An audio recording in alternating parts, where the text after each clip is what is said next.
अगर हम भारत के इतिहास पर गौर करें तो पहले भारत की सीमाएं अफगानिस्तान के पार जाकर ईरान को छूती थी।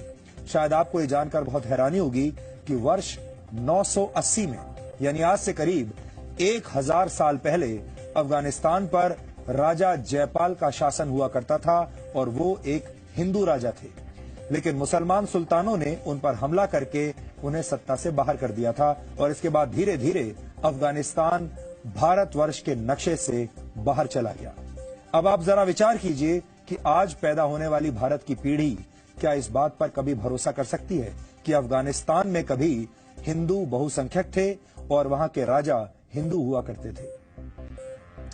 6ठी शताब्दी में यानी आज से करीब 1400 वर्ष पहले इस्लाम धर्म सऊदी अरब से दुनिया में फैलने लगा और ये ऐतिहासिक सत्य है कि जैसे जैसे इस्लाम का प्रसार हुआ वैसे वैसे भारत की सीमाएं छोटी होती चली गई। इन दोनों के बीच में एक कनेक्शन है। आखिरी बार भारत का नक्शा 1947 में बदला जब पाकिस्तान के रूप में भारत का एक बड़ा हिस्सा भारत से अलग हो गया और दुख की बात यह है कि इस्लाम के नाम पर ही पाकिस्तान का भी निर्माण हुआ, यानी तब भी भारत के टूटने की वजह इस्लामिक कट्टरता ही थी। लेकिन यह सिर्फ 100 या 200 वर्षों का इतिहास नहीं है।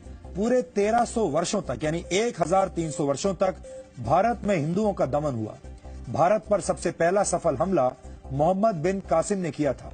संविधान का निर्माण करने वाले डॉक्टर भीमराव अंबेडकर ने अपनी एक किताब में इस ऐतिहासिक घटना का जिक्र किया है। इस किताब का नाम है पाकिस्तान या भारत का विभाजन। ये किताब इस वक्त मेरे हाथ में है, इसमें से कुछ पढ़कर आपको आज सुनाऊंगा। पाकिस्तान अथवा भारत का विभाजन, डॉक्टर BR अंबेडकर ने इस किताब को लिखा है। ये देखिए, ये वो किताब है, इसी को आज मैं कोट करने वाला हूं आपके सामने। भारत पर पहला हमला करने वाले मोहम्मद बिन कासिम ने सिंध की विजय के बाद अरब के खलीफा हजाज को एक पत्र लिखा था।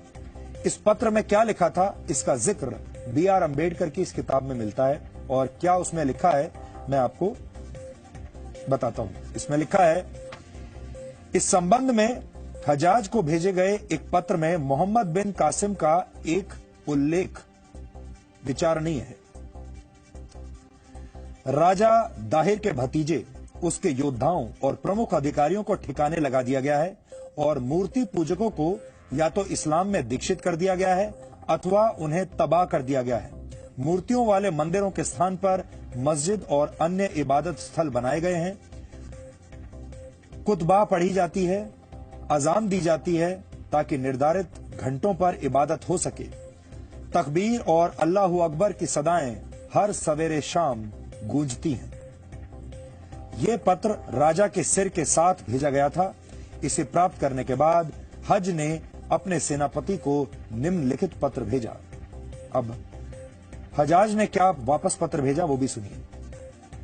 उन्होंने लिखा अपने सेनापति को, इसके अलावा तुम सभी बड़े और छोटे को सुरक्षा दो, शत्रु और मित्र में भेदभाव न करो।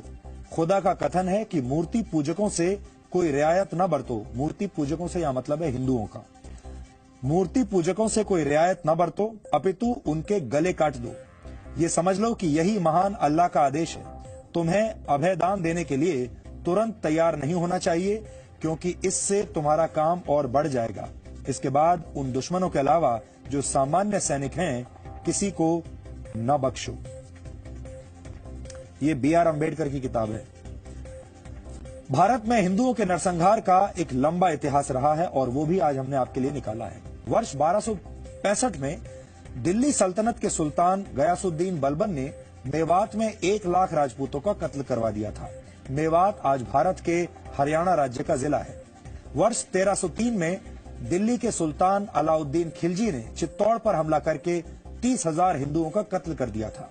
वर्ष 1353 में तुगलक वंश के सुल्तान फिरोज शाह तुगलक ने बंगाल में 1,80,000 हिंदुओं का कत्ल करवाया और वर्ष 1365 से लेकर 1367 तक 2 वर्ष के अंदर 5 लाख हिंदुओं का कत्ल करवा दिया।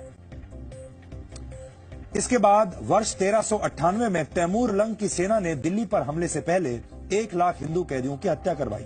मुगल सम्राट अकबर ने नरसिंहपुर में 48,000 हिंदुओं का नरसंहार करवाया था। ये जगह अब मध्य प्रदेश में है और वर्ष 1568 में अकबर ने चित्तौड़गढ़ पर हमला करके 30,000 हिंदुओं को मरवा दिया था। इस हमले में 8,000 राजपूत महिलाओं ने जौहर कर लिया था, यानी खुद को मार डाला था।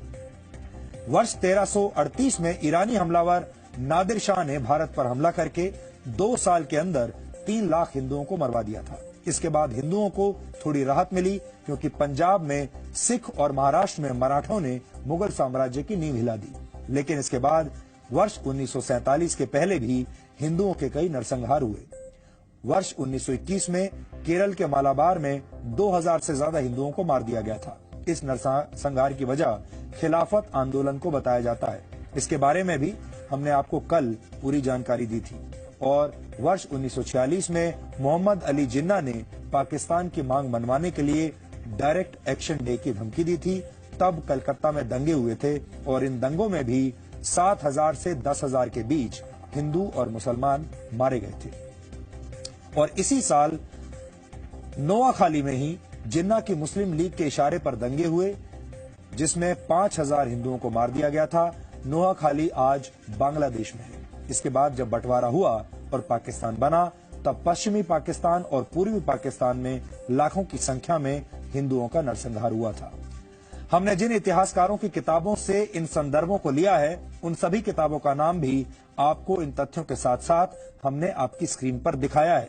अगर आप चाहें तो अपने तौर पर भी रिसर्च कर सकते हैं। इनमें से ज्यादातर इतिहासकार और विद्वान भारत से नहीं है, भारत के बाहर के हैं और ये ब्यौरा यूरोपीय इतिहासकारों की किताबों से लिया गया है।